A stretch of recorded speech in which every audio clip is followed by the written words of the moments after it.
nga njagala tereezaamu ku bintu ebimu. Skills embeera ze yayitamu emabega ng'abayimbi ze mumanyi yali yazivaamu era yali yawona. Byonna bye yayitamu ebya drugs naki yali yawona. Yabadde kati nga muntu yawona. Era weeks 2 emabega yafuna kye tuyita omusujja gw'ensiri. Omusujja bwe gukeerewa okutegeerebwa gutta. Skills abadde muntu mugumu nnyo nga osigala omugamba naye gwe oli mulwadde gwe. Aga ndi bulungi.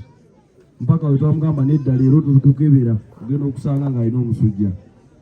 Era najjanjabwa omusujja ne guwona naye nga guyina ebimu bye guba gukosezza. Era mu bimu ku bye gwaleese kye tuyita mu lulimi olufuutifuuti musobola okukayita nga a blood clot. Abasobola okitegeera. Era ne gumutawaanya nnyo ku mutima. Era gwe gwaviddeko kubanga ebirala byonna byabadde biramu. Era saagala abantu bagambe yabadde drugs, yabadde talya, yabadde ekintu kyonna kyabadde yeetaaga yadde akiina nga obulamu bw'omuntu bwe bwetaaga.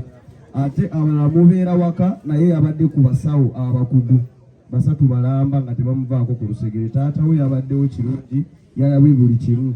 Era mu ddakiika olunaku lulamba yalusiibye bulungi era ng'akola mpaka omuyimbi yasimbyeyo okuvaayo zabadde ssaawa nga 12.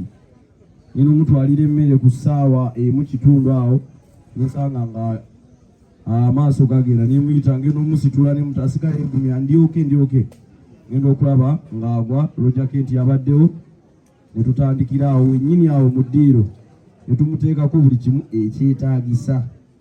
Oxygen machupa buli kimu awo tebyavudde byonna twabireese. Naye twalabye nga atasoboka kubanga bulijjo embeera nga webeerawo tumukanika era n'addawo ne tutambula. Naye embeera ku luno yagaanye. Era yayise mu malwaliro 3 mu kiro ekyo era nga buli watuuka bamwongerera mpaka ku ssaawa esembayo. Naye era ku ssaawa esembayo yagambye mwebale kumbeererawo era kyetubadde tulina okukola ng'abimukwano. Mwebale kujja era mwebale kubeerawo. Mbadde just njagala kutereeza ku nsonga ya bulamu bwe mutegeere ekimututte naye nga Katonda yabaageze kubanga si nti bintu bibuze naye kabadde kaseera ke. Tweyanzeko.